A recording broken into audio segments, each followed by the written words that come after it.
hello. Hello. How are you? How are you? I'm good, thank you. How was the hilarious Sam player tonight? The hilarious Sam player.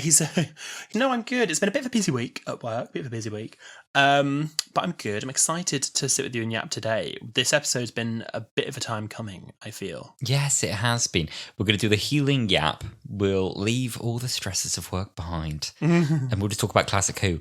Classic Who, when we come to talk about it, I get a bit stressed out because the lore behind, not just literally the lore of Classic Who, the story, but the behind the scenes is so much more mad. And I never want to get the details wrong, but everything I read about any given story is completely insane. There was a Reddit thread, and I was sending you little snippets of it, and it was oh, did anyone know any famous behind the scenes drama? And some of these snippets I was sending you about who had bitten who had had fights in a hotel, who had nearly got fired for doing what. I was this can't be true, but a lot of it is really well documented or very prevalent rumors. Yeah, no, exactly. The stories that you hear, it's funny because you think about TV production now and it's oh my God, it's a mad world.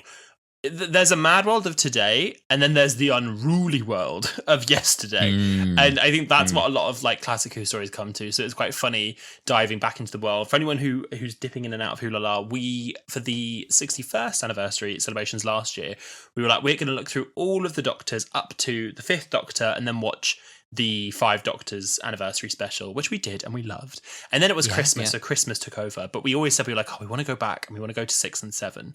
And we couldn't stay away this week. We thought we'd finally dip our toes into the waters of Colin Baker. Into the waters of Colin Baker? Is that one of the David Tennant specials they didn't put on air? The waters of Colin Baker. The David Tennant in Doctor Who and the waters of Colin Baker, yeah. I think Big Finish have already licensed that for their next release. Oh, okay. They've already got that one. That's good. I'm glad to hear that. Colin Baker's got a beautiful voice, hasn't he, as well, by the way? Oh, he does. Everyone, I can't even do it. But everyone talks about Tom Baker having a great voice, which he does.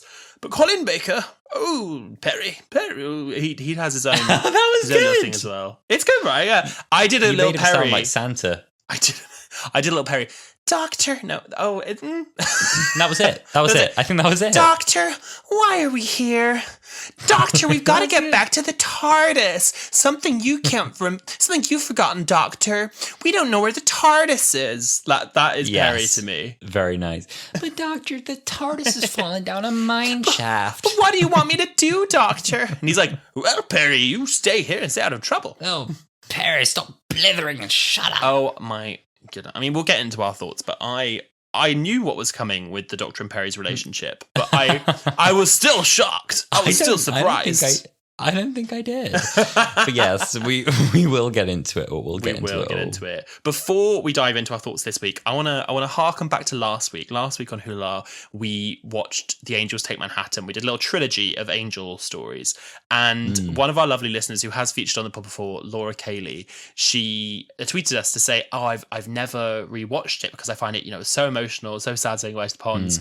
I've never rewatched it. And we were oh my God, babe, you have to do it. We were on the pod, we were girl. And she tweeted back, she was oh, you called me out. I've got to do this now.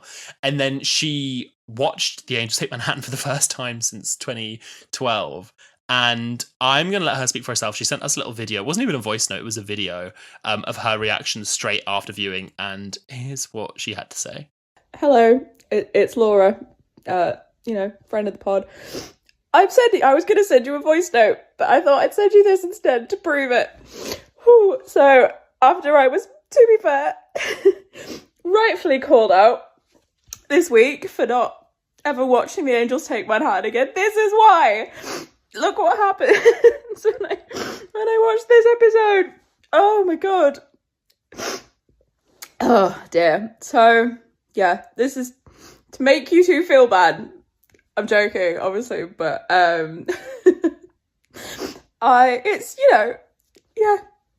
really love the ponds. I didn't want them to go. Reduced a grown woman to crying on a Friday night. I didn't have anything better to do anyway, I guess, but this was just proof that I did watch it for you guys. Your rightful calling out has reduced me to tears. But yeah, I'm joking, obviously, but not many people get videos of me crying, so you're lucky fellas. Right, bye. Mwah. Oh my Lucky God. us. Lucky us. And I'm so sorry for reducing you to tears. I'm not sorry. It's Stephen Moffat's fault. It's not mine. I know. Steve Moffat can pay for all our therapy bills. I mean, yeah, you girl, it was time. It was time. For people that you love that much, you needed to rewatch it. And I'm glad that as dragging you through the horror as it must have been, I'm glad that we could facilitate that. So thank you for sending us that video. You kept those feelings buried for 13 years and you kept them buried really well. And it was time to let them back out. I'm sure that was very cathartic too. I hope so. I hope for you. Yeah. But I'm glad the pod's made you cry. Exactly. And please, to all listeners, if you'd love to send us videos of you crying or anything, or any region, or just laughing. Or just laughing, just Smiling. having a yap. If you have any particular thoughts on music, you can always email us or DM us your videos or voice notes. You can email us at hurtlepod@gmail.com. Yes, you can indeed. Yes. But alas, I am ready to dive into the world of the Mark of the Rani. You're ready to dive in, yes. If anyone didn't pick up which episode we're covering today, it is indeed The Mark of the Rani. Was this a recommended episode that came back when we looked at the Sixth Doctor, or was it one that you wanted to go to? It's one that I really wanted to go to. We had loads of people send us messages and requests for Sixth Doctor episodes, so thank you all.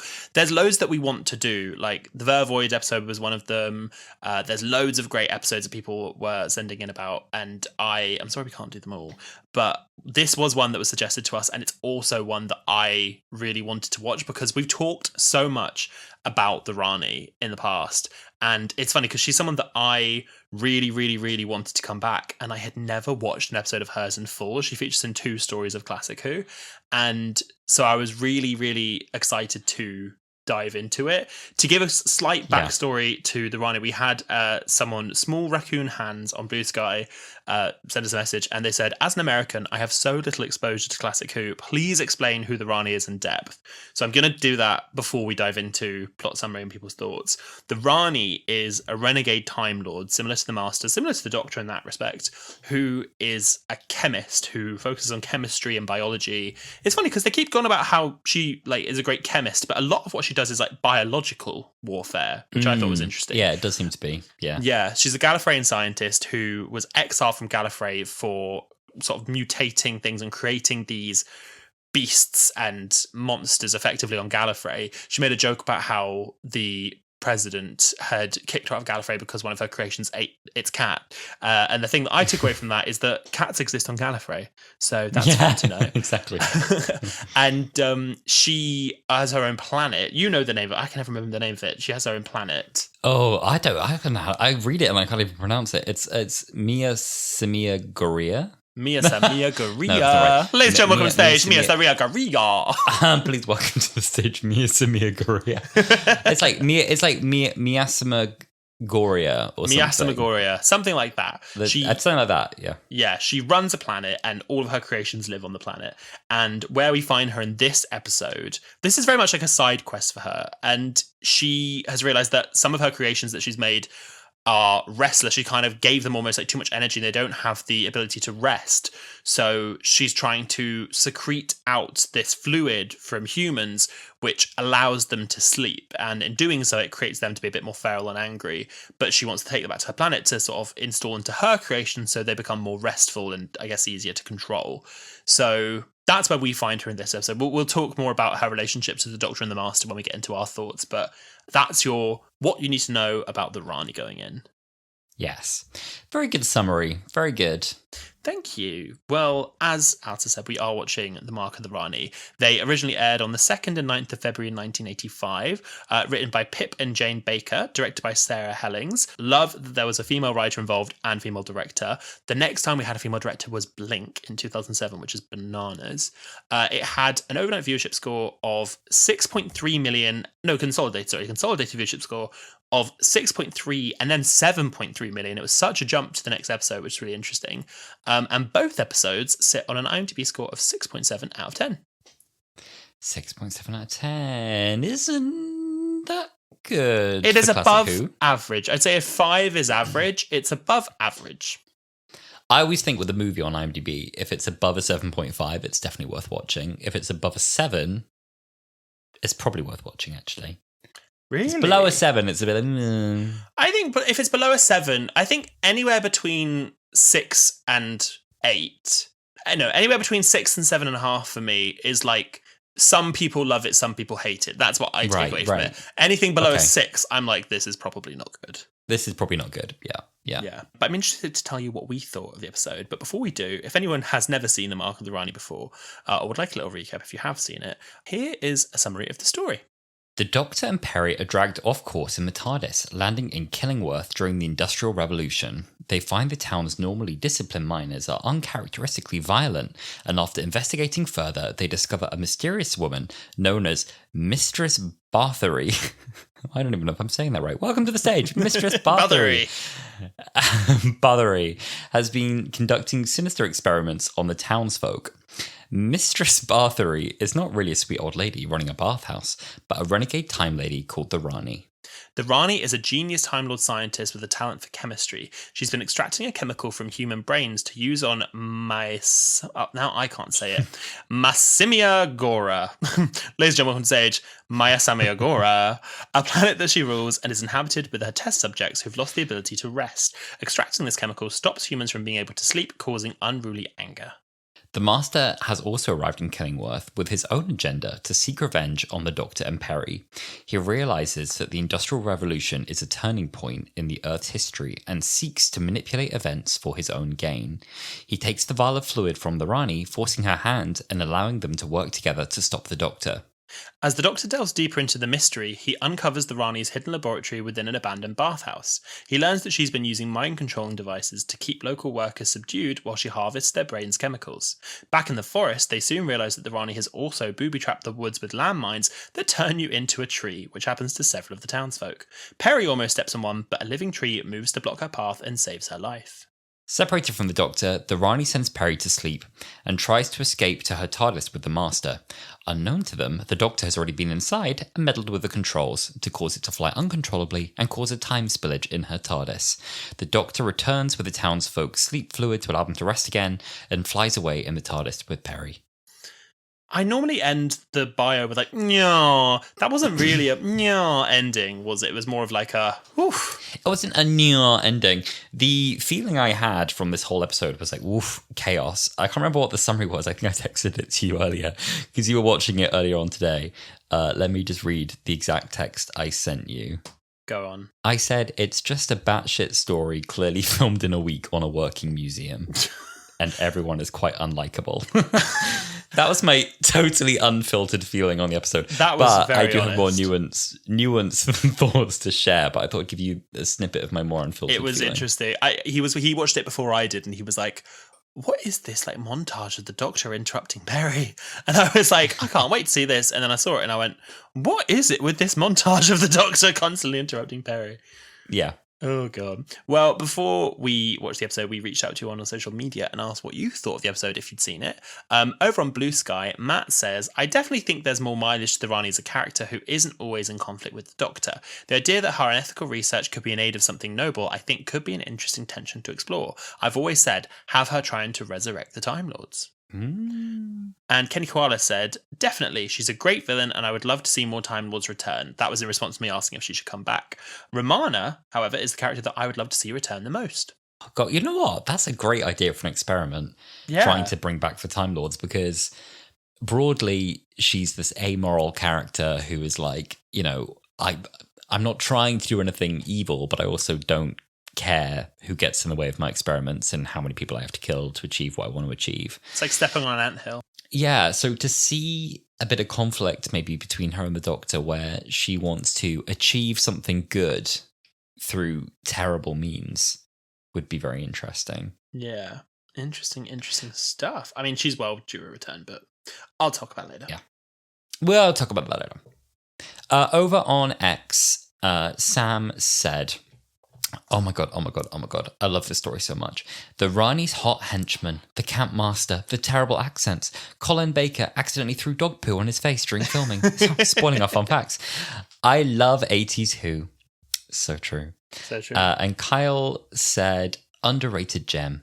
Yeah, underrated gem. I agree. I think there's a lot to love about the story. This is far from a perfect story, but I jumping into our thoughts now. First of all, actually, go on. bouncing off of what they said, I had this as a note as well. The accents in this are awful. Like, it's clearly like all like proper English speaking actors of the 1980s, like trying to do Northern, and they're like, "Hey, by my gum, where you going with that tout?" I was like, this is not good. I wrote my literal note was these folks' northern accents are hilariously awful and clearly are not from the north. Yeah, my note was, are any of these people actually Geordie? And the answer was no. No. No. There was like variable qualities. Every so often someone would come along who did a really good accent, and then you'd be like, oh, that's how it's meant to sound, and then it would make everyone else sound extra weird. It was entertaining if nothing else. I like what they tried to do. I think the writers actually were trying to insert more of the dialect into the script, and that's not something that's normally done in Doctor Who. Normally we just go back and we hear a translation which also translates almost like the colloquial language as well. So, for example, the Fires of Pompeii now, is it the Fires of Pompeii? I think it is. Donna goes back and she meets someone in Pompeii, and they're like, they speak totally normally, and then she tries to do Latin, and then he's like, what? And it sounds like she's speaking Welsh. But the way this guy speaks, he sounds like Cockney, because he's just like a trader on the street, and that's a context she'd understand. Yeah, exactly. So it's that kind of way of doing it now. Whereas in this one, I think they were trying to like be like, what if you really landed and it didn't translate? What would it sound like? And you know what? It would sound like a lot of Southern people trying to do a Geordie accent. It was like a lot like that. Oh, who's that accent reminding me of? It's so familiar. Oh, yeah, there. What's that thing when no one can understand the Geordie? Oh no, it's the guy. It's the guy at the TikTok of the guy with the woman in. So it's like, if we can't get in the village, we'll go to Old Cupton. It's not. It is oh my god! But it's also, I don't know if you've ever seen Alan Partridge. In Alan Partridge, there's a recurring character who's Geordie with such a thick accent that often they're just like, no, I'm sorry. That wasn't That's not legible. Yeah. Yes. Tell you what I do like. So this is, let's assume dear listener hasn't seen this one, and we'll describe it from that context. Yeah. So as I said with the previous episode, I really like Doctor Who kind of just launching into the story without the Doctor at the start. I think it's always quite fun.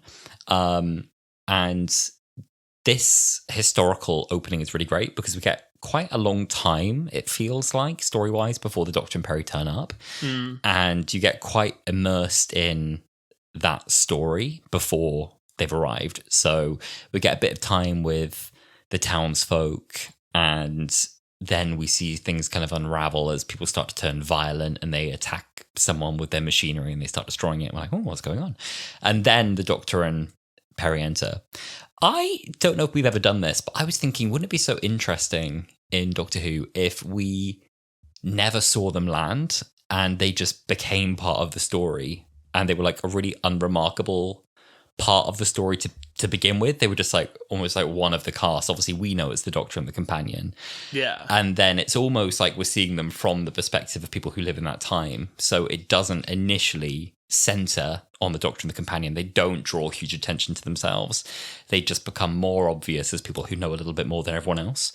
Do you know what I mean? I don't know if we normally do that in Doctor Who. No, I mean, we sometimes see them dropped in the middle of an adventure. Like, I'm thinking like Rogue, where they're already there to begin with. It's not like you see them land. But you're right in that, like, do you know what it makes me think of is Silence in the Library, when we're following Cal in the air, and then she is all from her perspective, and then she hears the banging and she's running away from the door, and suddenly the door's open and it's the Doctor and Donna already partway through their adventure. Yeah. That's what that kind of makes me think of. But I liked it. I liked that we got a lot of exterior filming right from the open and got to see the townsfolk. I really liked this episode was heavy with exterior filming. It is funny though, because then when they do jump to interior, is it noticeable? When it's studio, is it noticeable?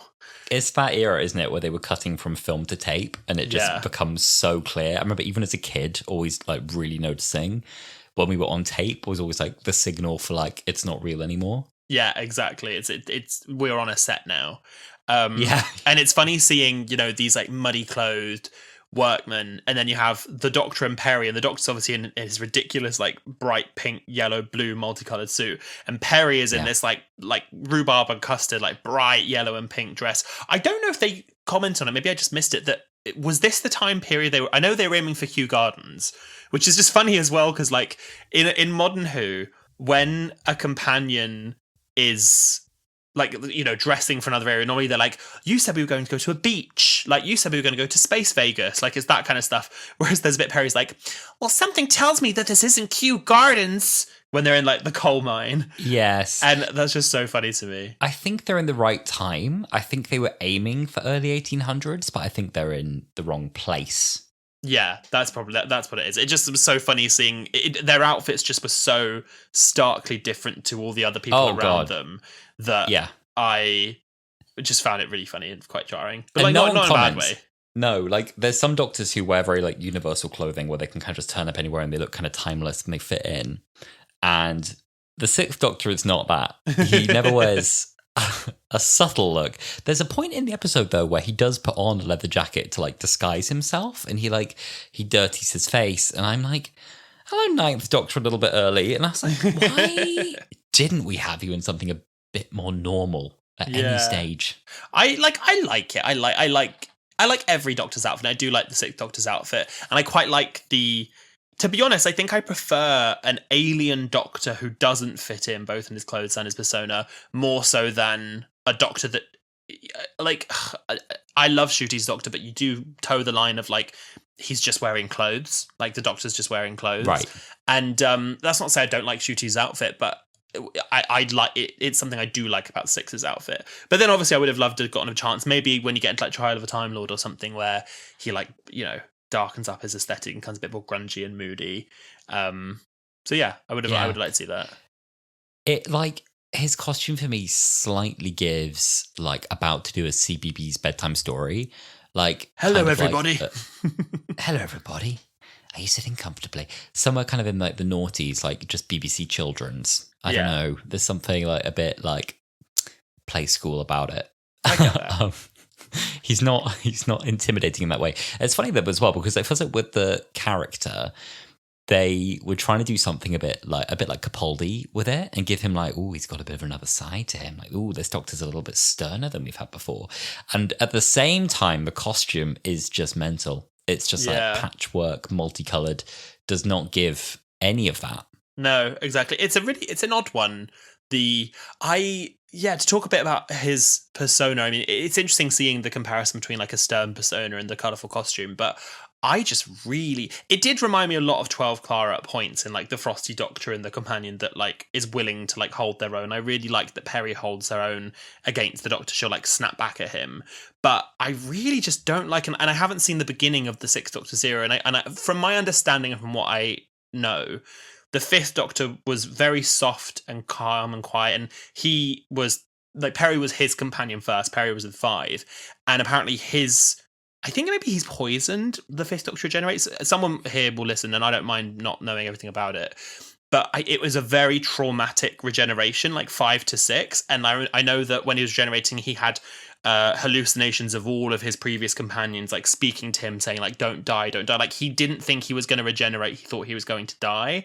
And so I think the Sixth Doctor was born out of this traumatic regeneration that like the other previous incarnations hadn't necessarily had, and that was why he's as he is. But my fucking god, he is nasty and mean to Perry. He is mean.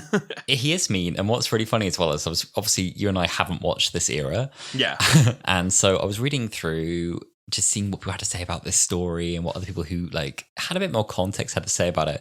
One person who reviewed it was saying, this is actually one of the episodes where he's at his nicest. And I thought, oh my God. And they like honestly were not commenting on like, oh, he's quite unpleasant in this.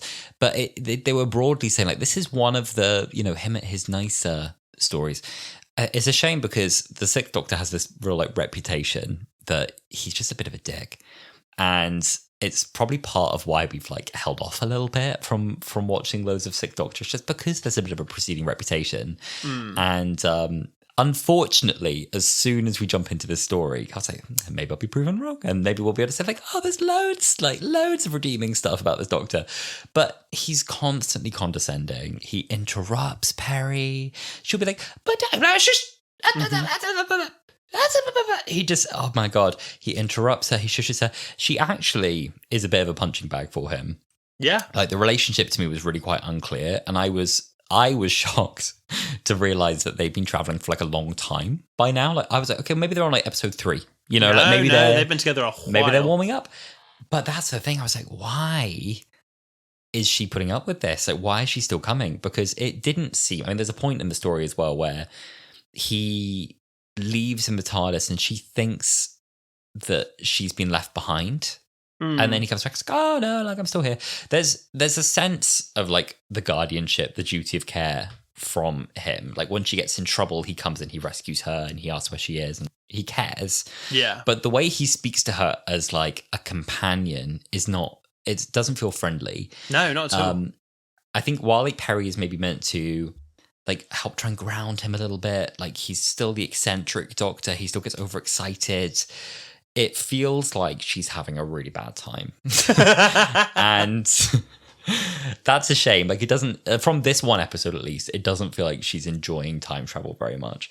But, you know, we've dropped in and we found her obviously without that context. I think, you know, we mentioned this, the Big Finish audiobooks, people always speak to this, that really gave him more of a complete character arc and redeemed a lot of the writing here. And I think they say that really warmed him up and showed how the character changes over time as well. Yeah. I mean, we all know that the Sixth Doctor's era was cut short. We know, I mean, most of us anyway, people might not know the behind the scenes of the fact that Doctor Who was put on an indefinite hiatus before the Seventh Doctor. It was on an indefinite hiatus with the Sixth Doctor.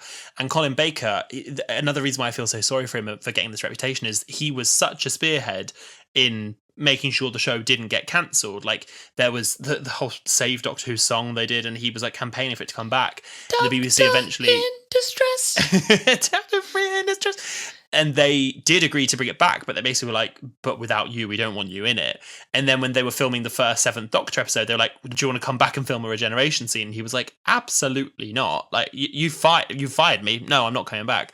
So they filmed the Seventh Doctor's regeneration scene without the Sixth Doctor there. So we all know his era got cut short, and it is interesting, and I do wonder, because also one of his series was a mini-series, so to speak. It was the Trial of a Time Lord kind of Flux-esque series.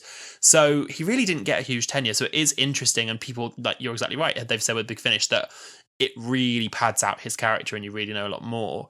And I'd be interested to see or listen to some Sixth Doctor Perry episodes from Big Finish, because they've both done plenty on there, and sort of note how different it is to their relationship on screen. Yeah, 100%. I think it is quite different. Yeah, for sure. This isn't one of the episodes that's, I think, particularly highly rated of this era. So from what I understood from my very light research, the married couple, Pip and Jane Baker, who wrote this, were brought on because they were known for writing cheap scripts on time. And apparently there was all kinds of issues with the previous series. There was one writer from the previous series, Anthony Stephen, who wrote The Twin Dilemma. This is just an example. Apparently he claimed his typewriter exploded to explain the scripting delays. Yeah. And so I think some people have said, like, it's not the best writing of the era, but others say actually they were writing for a very difficult era with a difficult brief. Anyway, I didn't dislike this episode at all. I think with the Rani, there was so much hype about the Rani, like, oh, we're gonna meet the Rani, because the Rani's become like a meme at this point. Like, you know, when the Doctor in the new series is talking about, like, oh, you know, my people, they've got, you know, posh names, like I've forgotten the names he says, the Inquisitor, the Pompadour, I can't remember what he says. Anyway, the Rani, and everyone goes, yeah, Rani! And I assumed the Rani was in a lot more than the Rani's in. The Rani's only in 2 main stories, including this one. Yeah, exactly. They've only got 2 stories, but they are both stories with the Rani in the title. Like, the episodes about the Rani. And to segue on to talking about the Rani, I came to this, I think, knowing a little bit more about the Rani than you did, but I'd never watched either of these episodes in full. I'd only ever seen clips. And obviously, we've both seen the Rani in Dimensions in Time as well. I thought the show was meant to be camp. But I was enamored by the Rani. I was enamored by Kate O'Mara's performance as the Rani. I just thought that she was delicious, which is always a word I use to talk about villains that I love. But like the way that she speaks, the way she carries herself, I was always a bit worried in the back of my head when I finally met the Rani that I'd think, oh, she's just like another version of the Master. She's just another renegade Time Lord. She's just another crazy person. And much as, and we'll talk about it, much as the Master I don't necessarily feel needs to be in this story, it's really nice seeing the Master and Rani together because they are very different and they never get on. I actually made a note. I said watching the Rani and the Master together is like watching a lesbian sister and their gay brother. Like that was that was the vibe that I got with the two of them. And the Master's kind of like chaotic and just like very emotional and very like, I'm gonna get my revenge. And she is much more calculated. She's kind of like, I don't really care about the Doctor. I don't care about what you're doing. Like I'm doing my thing here.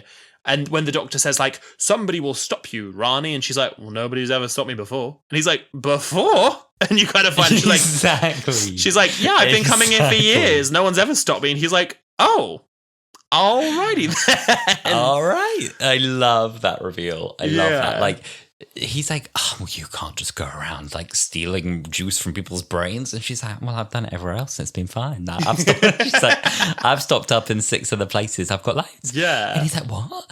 And he's like, honestly, like until now, it's been fine. Like you are in my way. It's been good.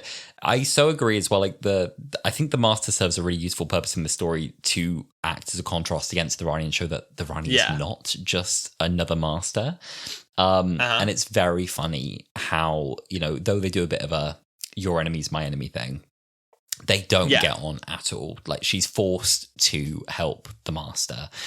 But in the end, it all goes horribly wrong for her. They're in the TARDIS. The Doctor has meddled with the controls. They are stuck in this spinning TARDIS. They're like flattened against the walls. And she's like, you blithering idiot. And he's like, whoa. Neither of them can move. And then it made me want a Master Rani miniseries about what they did that picked up where that ended. Because I think, and again, we've not seen it and I'm sure we'll watch it, but I think the next time we see the Rani, it's like quite a chunk of time has passed.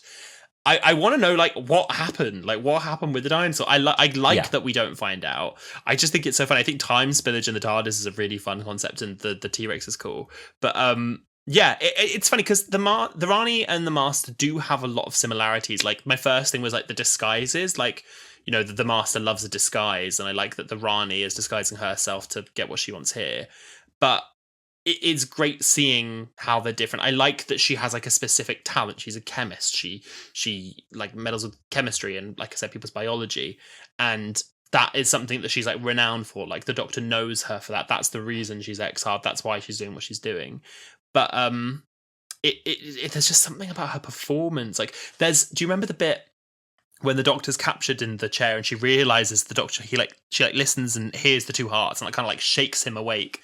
And then they're like bickering and the Doctor says, well, since we're insulting each other, I can't say I think much for your taste in clothes. Doesn't do a thing for you. And then she goes, your regeneration is not too attractive either. And they kind of just have this like weird back and forth. And it's so fun to watch. I love that there's absolutely no warmth there at all.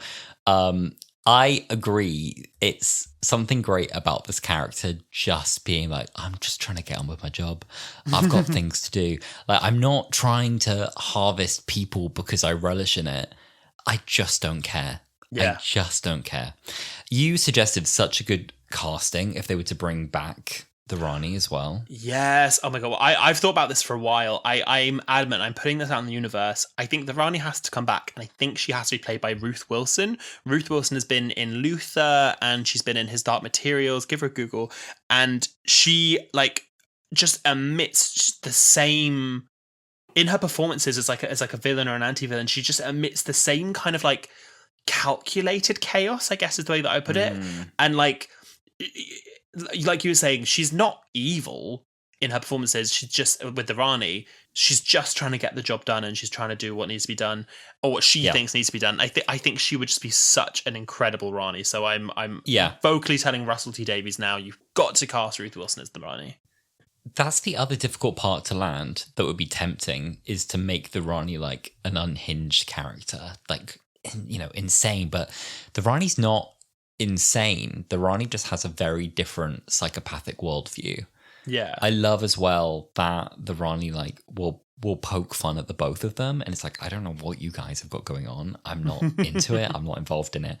But when the Master's doing all this like, I've got a most devious plan, she's just like, oh god. She's keeping tabs on him. At one point she says, what's he up to now? There'll be something devious and overcomplicated. He'd get dizzy if he tried to walk in a straight line. So it's just that like acknowledgement that he's really silly. Yeah. Equally, she is quite silly.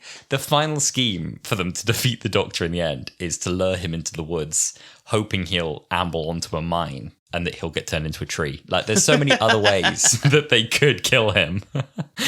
And they're like, no, this is the one to go for. I don't know if at the end she's just been influenced by him and that's where she's arrived. But I do like that idea that the Master's, she's accidentally picked up the nonsensicalness of the Master.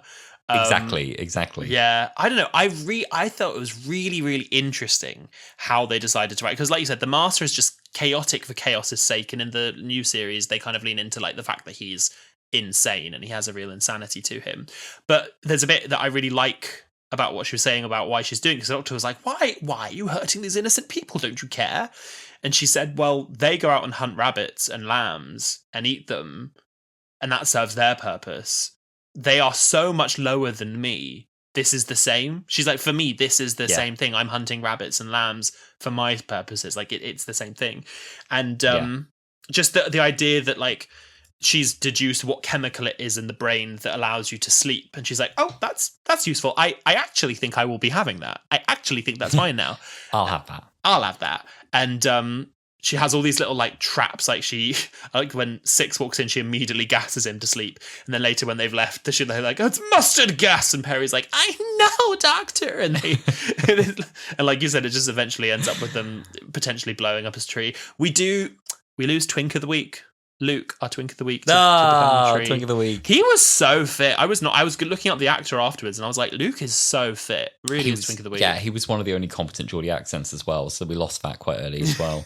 That was a shame. Coming back to what you just said about the mustard gas, that scene made me scream as well, because I think the Rani's gone somewhere else, and then the Doctor comes into her lab, which she's left behind, with Perry, and is like, let's see about this. And he attaches some string to a trap. And then he yanks the trap and he's like, so I thought, it's a trap. And it's spewing mustard gas. And he's like, mustard gas. And Perry's like, and he's like, don't breathe it in. Just don't breathe in the mustard gas. It's fatal. She's like, I know.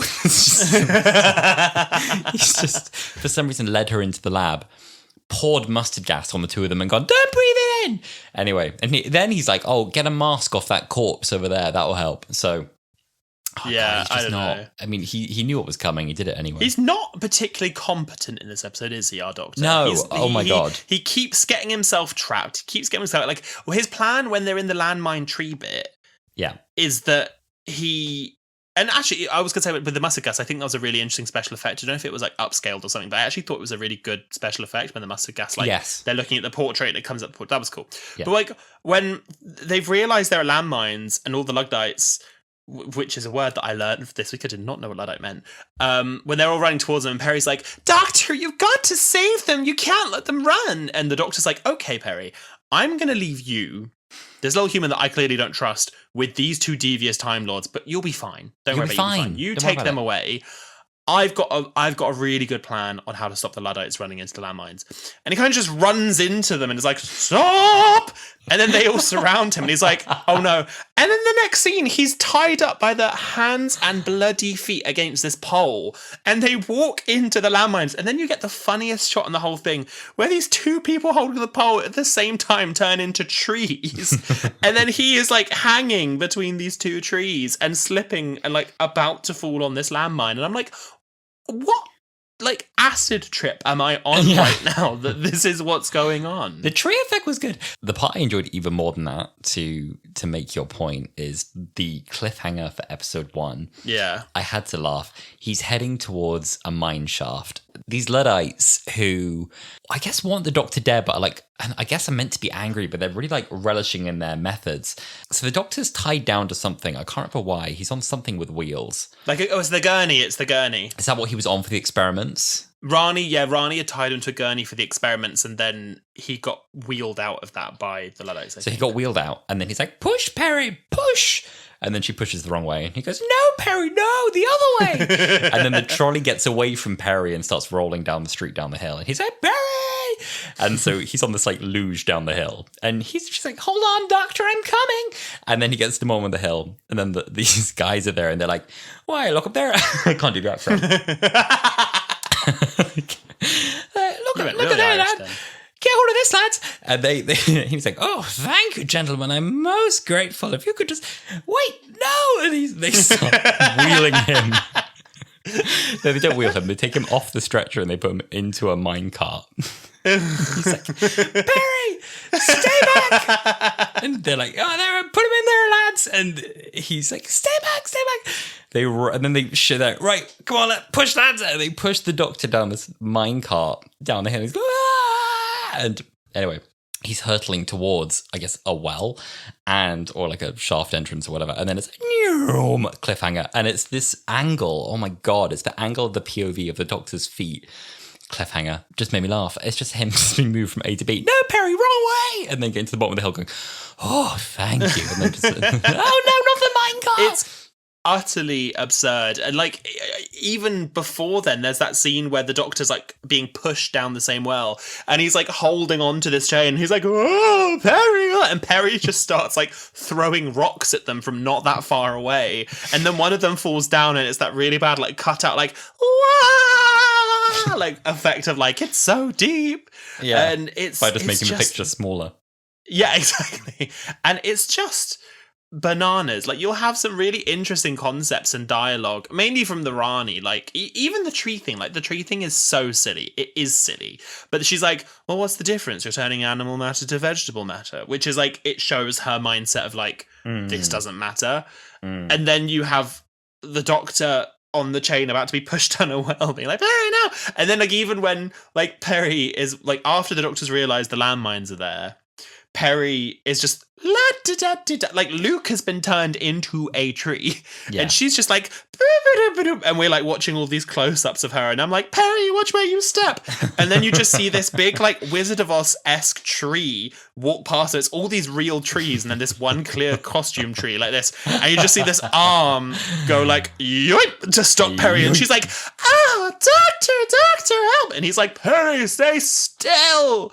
And then he makes the Rani go and get her, and you just get this really long scene of the Rani walking, and she's like, "Watch how you step, you incompetent fool," and like turns, and she's like, "Can you jump without falling on your face?" And she's like, "Yes, I can." And she goes, "Then copy me." And I thought she was going to leap, and she jumps about like 30 centimeters. Yeah, she does the tiniest little hop. The tiniest little hop. It's so funny seeing the mines like, are not. The mines are not hidden either. The mines are like obvious. They are these big glistening saucepans, and they're like, "Oh my God, where are they? How do I get out of here?" It's like, well, just don't step on those and you'll be fine. Yeah. Another funny Rani thing. She has these slaves, and it's revealed that they're called Josh and Tom for some reason. And she kills one of them, and she's like, announces their name as she kills them. And then it cuts immediately to another scene, which is these women in the village we've never seen before who are like, "Oh, that Josh and Tom, we've not seen them for a long time. They've been missing." And it's like, well, I don't know, they'd like almost revealed it in the wrong order. Like they were like, they didn't reveal there's two people missing. And then we find out that they're the Rani's assistants. It's the Rani's assistants that she makes a point of naming, immediately followed by, "Those boys are missing. Where could they be?" And it's like, well, we know where they are. We just found that out. Yeah. Funny cut. It is a funny cut. It's, yeah. The dialogue that you jump between here, you get some really interesting stuff, like what the Rani says. There's a bit where the Doctor quotes Shakespeare. He says, "There are more things in heaven and earth than you dream of in your barren reality," which I think is from Hamlet. And then again, you'll have like, Josh and Tom from the 1800s, they're missing. Haven't been seen for weeks. Don't know where they are. Don't know where they. And then the doctor's like, some people are being pretty like rowdy out there. Do you think that could be them? And they're like, not my Josh. I would never. Like, they're also not from the West Country, but that's just what I said. I know. We're just like, let's do an accent we can do. That'll be fine. Yeah, exactly. Yeah. There's one scene that I'm sorry to keep describing it in this way as well, because I know this isn't like very useful for an audio listener, but it's a really bizarre part. It's one of the weirdest edits I've ever seen in Doctor Who. So these guys want the Doctor dead. And so the Doctor's kind of walking along. He sees two little children who are carrying buckets of coal. He sort of rubs one on the head affectionately, which is weird how like he's like, oh, child labour, bless. And then he walks along a bit further, and then these guys like swing these logs towards him. He jumps 3 meters in the air with a close-up of his feet, and he just kind of up in the air. Then we cut to this pile of barrels falling in the water. They land in the canal. Then someone grabs Perry, and then the next thing, this guard has stuck a gun to this guy's head and is like, let the last girl blow your brains out. And she's like, Doctor! And, oh my God. And anyway, Perry's freed, the Doctor's fine. He somehow hopped over these logs by jumping literally about 10 meters in the sky. The dialogue is, the Doctor says, you do make a mess of that pretty dress. And Perry says, but how? And he says, peripheral vision. Oh no, but did you get like the pun? He's trying to do a joke. He says, peripheral vision. It's peripheral. And I'm like, why are you trying to make like a joke about Perry's it's just like, it's not good. That is not good. The sequence of things is crazy. It's tonal whiplash. Whiplash. You also have like the whole backbone of this episode, and the reason they don't leave is because the Doctor's like, I have to meet George Stephenson. And I'm like, who the fuck is George Stephenson? Like they list all these. Basically, a big plot point in this is that I don't think we mentioned it in the recap. Is that the Rani's plan is to sort of like orchestrate all of these really, really famous inventors and geniuses from the time to come together so she can like extract parts of their brain and elements from these really, really clever people. And they list people like Thomas Edison and people that you would recognizably understand. But the Doctor's like, Perry, we're going to see George Stephenson. And she's like, yes, Doctor, I know who that is. Like, I know who that is. And I'm like, I don't know who he is. Why do we keep going back to George Stephenson? I hate to say it, I didn't know either. I'm really sorry. I mean, maybe open the schools, right, that we didn't know. But I was like, it says George Stephenson was an English civil engineer and a mechanical engineer during the Industrial Revolution. Renowned as the father of railways, Stephenson was considered by the Victorians as a great example of a diligent application and thirst for improvement. His chosen rail gauge, sometimes called the Stephenson's gauge, was the basis for the 6 foot 8.5 inch standard gauge used by most of the world's railways. So he was instrumental in the development of the railway. I didn't pick that up in the episode. The thing is, we never meet him in the context of the story as an inventor or an engineer. He's kind of there as the organizer of a conference more than anything. He doesn't really share any technical knowledge at any stage. He's just kind of there to host. Yeah, exactly. You know what, George Stephenson, he can host. He can host. He can accom. He can host. To segue it back to the Master for a minute, there's one bit that I found really like a bit jarring. So like we've seen the Master kill loads of people. Like the Master has killed a lot of people at this point. There's something about watching him kill a dog that's really wild to me. Like I was like, oh my god, like he just killed that dog. That dog is dead. Yeah, it's kind of it's weird, isn't it? I think in like fake TV violence, you see like a guy die. This is really bad, isn't it? And you're like, right. And then when someone kills a dog in a show, you're like, no, the dog. Like, I don't know why. Kill the babies, but leave the dog. Leave the dog. Evil. But yeah, it's really, like we were saying, it's really interesting seeing him and the Rani together and having a comparison. He kind of just like stands creepily in the background, being like, like for quite a while at the beginning, which is quite funny. I didn't know he was going to be in this, so when the Master turned up, I was like, oh, gag it. Didn't know he was going to be here.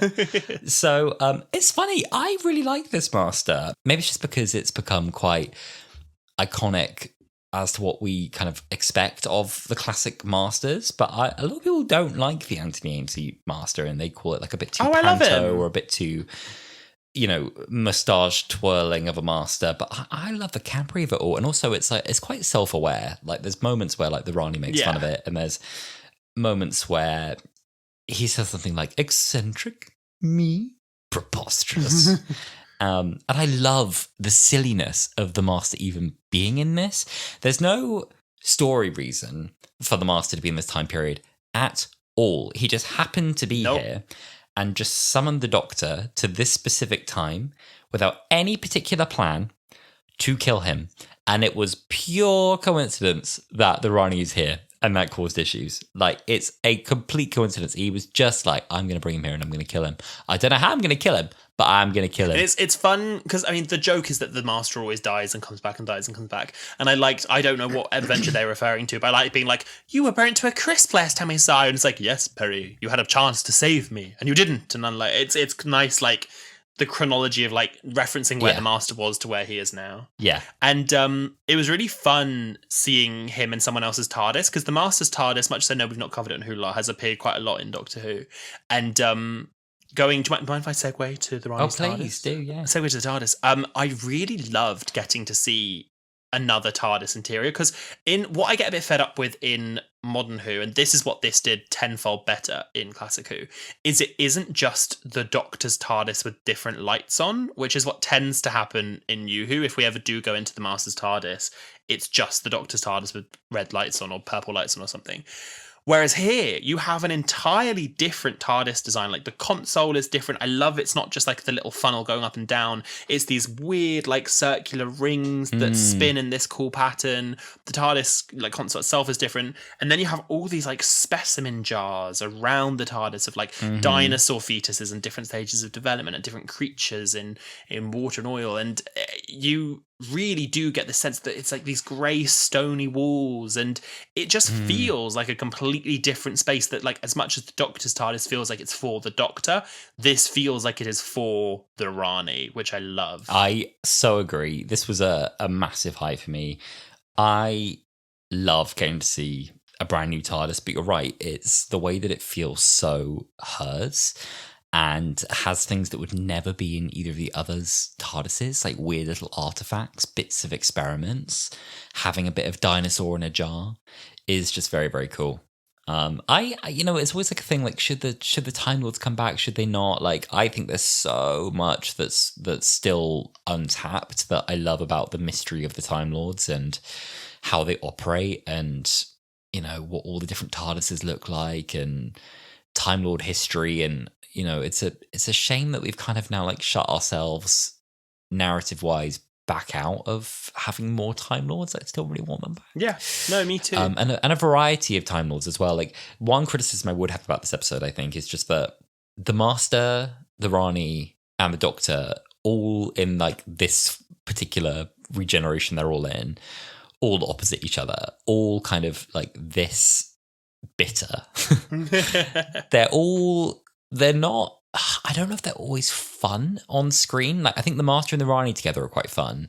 When it's the three of them, it is just kind of like three people bickering, and there's I don't know, like the Doctor doesn't contrast the other two with a certain, like, lightness, and it's like, well, I'm the Doctor and I'm the playful one who helps out where I can, and I'm the Master, I'm the devious mad one, and I'm the Rani, I'm just sort of above all of this. Like, because in a way, sometimes the way they speak and squabble, they start to, like, slightly mash and just I'm going to create an environment that is so toxic. Like, that's the three of them. Yeah, no, that's true. It's interesting. There's certain elements where I like watching them bounce off each other, like when the Doctor and the Rani, like, bickering, and I like seeing the differences between the Master and the Rani. But you're right that, like, specifically with this regeneration of the Doctor, all three of them together are quite bitter. But I guess also all three of them are renegade Time Lords. They all have, like, a shared bitterness with each other. Yeah, like, they all that's have true. a reason to. I like the backstory of why the Rani is the renegade, and she was creating these mad experiments that she just thought were, like, functional, and the Time Lords kind of deemed her unworthy of being in Gallifrey and banished her. And again, like I said, I just love the idea that cats exist on Gallifrey, which is mad to me. It's funny, like the Rani's really pushed to be this genius, which I believe, like she has her own planet, which is bananas. But the thing that really I found really funny is that like the Doctor and the Master could not believe, they could not fathom that she'd made a remote control for the TARDIS. They were like, "Oh yeah, she really is a genius. She's summoning the TARDIS with remote control," and like she was just like, beep, beep, boop, like using a little Apple TV remote to get the TARDIS there. I just thought that was so, like in a world where now you can snap and the TARDIS doors will open. I just thought it was so funny. I don't think the Doctor has ever cracked remote control, has he? Normally, you've had to use some other hack. Yes, he has. Like. Well, okay, fine, yeah, not like a remote control, but like the Huon energy has brought the TARDIS to him, and there's sometimes a trick or a one-off object. Yeah, like in the Waters of Mars, right? When he has to use a robot to physically unlock the door, go inside, and physically pilot. I don't know. I would. This is a question for you and the pod. What did you all call remote controls when you were growing up? Because we all know nobody called it a remote control. For me, it was a zapper. Get me the zapper. So I can't imagine him getting a zapper out and being like, boop, in the year of our Lord 2025. I probably called it the remote. Really? Yeah. Some people, it was the clicker. I know some people call it the clicker. Yeah. What is the modern word for it? Like, is it called something? Is it always just called the remote control? Because obviously, I just say like the remote. Like for us, I mean, we have an Apple TV, so Nick just says, "Can you get me the Apple TV remote?" Like, can you? So it's the remote. Like, the remote. It's still the remote. Yeah. I feel like everyone in my flat would tease me, but for me, it will always be the zapper. Like, pass me the zapper. Chuck the zapper here. That's crazy. Well, Alasdair, I hope you enjoyed that episode, and I hope you can maintain some enjoyment as we go into a little game. A little game called Camp or Damn. Now, for anybody who has never listened to a Hurtle episode before, we love to play a little game on the podcast called Camp or Damp, where we look back at moments in the episode we've just seen and say whether they were camp or whether they were damp. Alasdair, are you ready? I'm ready. The Rani Camp or Damp. Camp, certified camp, one of the easiest ever decisions, embodies camp. The costume I didn't speak about very much either, but it's very like 80s power business look. High flying exec the Rani. What the fuck was that? 80s power business look. You know what I mean. I think I meant power suit, and then I meant business, and then I got them all muddled. I see where you were going with it. It's fun watching her in this and then knowing what she looks like in her next appearance, because it is just like such 80s camp. Yeah. And I love it. I love the Rani. Yeah. Tree people, camp or damp? Tree people are camp, and I think the way you described it as very Wizard of Oz costume tree, even more so. Yeah, it's just the bit for me where they're still, it's not that bad. When that one tree moves its arm to stop Perry, I was like, oh, that's what we're doing here. And all the justification as well. I was fine. It's just a different type of matter. I've just turned him into a vegetable. It's fine. Yeah. Unfortunately, quite camp. And finally, the growing T-Rex. Camp or damp? Camp, very camp. The way they're kind of glued to the wall, and they're like, "Ah, you idiot!" Well, this dinosaur is growing on the floor. Incredibly good. I so agree. We need a part 2. Part 2. I want someone to make the big finish of that. What happened next? Yeah. Well, I've got a few fun facts. Have you got a few fun facts, Mitchell? Do you want to go first with your fun facts? I've got facts. Mine aren't very fun, though, I'm afraid. Well, I can finish on the fun. You give me the interesting facts first. All right, I'll give you some interesting facts. So, this one is about the music for this episode. So I got some of this information from a snippet from a book called Special Sound, The Creation and Legacy of the BBC Radiophonic Workshop. So the schedule for scoring The Mark of the Rani was unusually tight, even more so than it normally was for Doctor Who, which actually ultimately led to the Radiophonic Workshop ending its relationship with this particular series. There's more about that I don't have all the context on, but they were stressed out. Brian Hodgson was head of the department, and he was trying to give the workshop a little bit of breathing room by hiring his music partner, called John Lewis, to score the Mark of the Rani. When Hodgson left the workshop in the early 70s, Lewis had been one of the founding members of Hodgson's independent studio called Electrophon, and they later collaborated successfully on 2 albums under the name Wavemaker. So Lewis already had an established reputation with the workshop's composers. So Lewis was meant to do the incidental music for the story, but sadly around this time he'd also fallen ill with advanced AIDS-related complications, so he couldn't finish the score, and he died soon afterwards. Jonathan Gibbs completed the music instead, but Lewis's family was still paid for the work. The disclosure of the nature of John Lewis's illness and the attending publicity actually created a negative reaction amongst some of the production crew, according to the book. The reaction stemmed from a combination of homophobia and ignorance about AIDS, as it was still largely misunderstood in Thatcher's Britain, as in Reagan's America in 1984. AIDS remained a topic too politically sensitive to openly discuss in a public forum with a Conservative government, and most people had very little idea what the symptoms were or how the disease was transmitted. Brian Hodgson said, "John was very, very ill at that point. It was a terrible thing because John died, and the next thing I had to tell the director. And the director was on the phone to me saying that I'd endangered the life of her children and her because John had died of AIDS. It was a really bad time. Unfortunately, the weekend before John died, there'd been an article in the Sun newspaper which had given the symptoms of AIDS, which were virtually the same as the common cold. And so everyone thought they'd got it. There was utter panic, and I had newspapers ringing up, but it all blew over in about 3 days." Oh, God. And then had Lewis completed the work on the music for the story, it would have been his very first Doctor Who work, and his score is still included on the DVD release. That's so sad. There's a story for you. Yeah, when you mentioned this before, because I knew the context of him dying before being able to complete the work, and that they'd included his work on the DVD release in episode 1, but I didn't know all the context of the homophobia and the AIDS-related complications behind it. And it's just, again, it's the world in the mid-1980s, but like it's just shit. Like that's really shit. It's just it's terrible. It's absolutely awful. Yeah. It's a really sad story. I'm glad it's one that I found though for this, and it's something that honestly didn't even cross my mind initially, thinking about the context for Who in the mid 80s. But of course, also that's the context for what's happening in the world, kind of unspoken about as well outside of this story. Yeah, no, for sure. Well, I've got a couple more facts. Yes.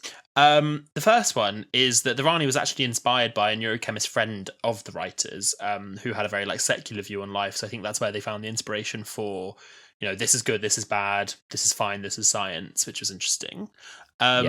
We alluded to it earlier, but Colin Baker inadvertently got some dog excrement on his face while filming the scene where the Doctor rubs dirt on his face to kind of look like a miner, because a dog had come across the pile of dirt, thought it was probably a good place to have a poop, and Colin Baker wiped dog shit all over his face. 80s Who. And then I've got a photo here, so dear listener, you'll have to Google it, but Alice, you can scroll down to the bottom of the doc. So the yellow Spencer jacket with pink trim that Nicola Bryant wore in the episode, it was reused years later in 2009 in the project called Emma by Christina Cole, who played Mrs. Elton, for her grand entrance to church. And it's so funny because it feels so made for purpose. It feels like they made it for Doctor Who. To see the exact same outfit in a completely different context, it's just so weird, especially for such a unique piece. This is clearly this outfit, Yeah, they've refitted it so that it sits very differently on her, and they put other bits together with it. In a way, it looks more correct later in 2009 than it does in 1985. Well, Perry wears it all buttoned up, and that is the outfit, whereas the way they've layered it in Emma is it's the outer piece to lots of other pieces with other colour palettes, so it's a lot less. It did feel a slight bit costumey in this one because it is it is a costume for Perry, whereas in that it feels a bit more like it might be something that somebody of that period wore. Well, there you go. I've got one final little fun fact for you. The name Rani was derived from the Hindu word for queen. Queen. Can you imagine if it was the Doctor, the Master, and the Queen? Yes, Rani. Welcome to the stage, the Rani. Well, thank you, dear listener, for listening to our whistle-stop tour through the Sixth Doctor's episode, Mark of the Rani. Please, I'd recommend you giving this episode a watch. By this point with Doctor Who, they had sort of gone, similar to Modern Who, to like a sort of 40-minute episode length, where it did feel a bit like it was still lots of 20-minute episodes, but it's 2 sort of 40-minute episodes. It's on iPlayer if you can watch that. It's worth the watch, and it's great to see the Rani. But please send us your suggestions. You were great with sending us suggestions for the Sixth Doctor, because next week we will be looking at a story from the Seventh Doctor, closing out our series looking at various Doctors. I'm actually very excited for this. And then we've watched at least one classic story for every Doctor. We will have watched, because we've done The Fugitive. No, we haven't done Fugitive. Well, we did Power of the Doctor, which had the Fugitive Doctor in it. And we've done The Day of the Doctor, which has the War Doctor in it. So by the end of next week, we will have focused on at least one story from every single Doctor. And it only took us 100 and how many episodes are we on? 100 and... that will be 116. 116, that's all it was. 116. Well, please reach out to us on all of our social media. We're at HulaPod everywhere. That is X, Instagram, TikTok, and Blue Sky. And let us know what your suggestions are for a Seventh Doctor episode. You can also send us your Doctor Who fan anecdotes. We always encourage voice notes and videos of your Doctor Who stories from across the Whoniverse, or reactions to some of the episodes that we're watching. That's on hulalapod@gmail.com. Yes, you can. And if you enjoyed this episode, you can rate it 5 stars. You can follow the pod so you get notifications when we drop new episodes. You can buy us a coffee at ko-fi coffee and search for Wholala. And best of all, you can share this episode with someone who you think will really enjoy it. Share with a friend, share on your story, or just chat to us on socials. Exactly. Well, thank you so much for listening, and we will see you next week. See you soon. Bye. Bye.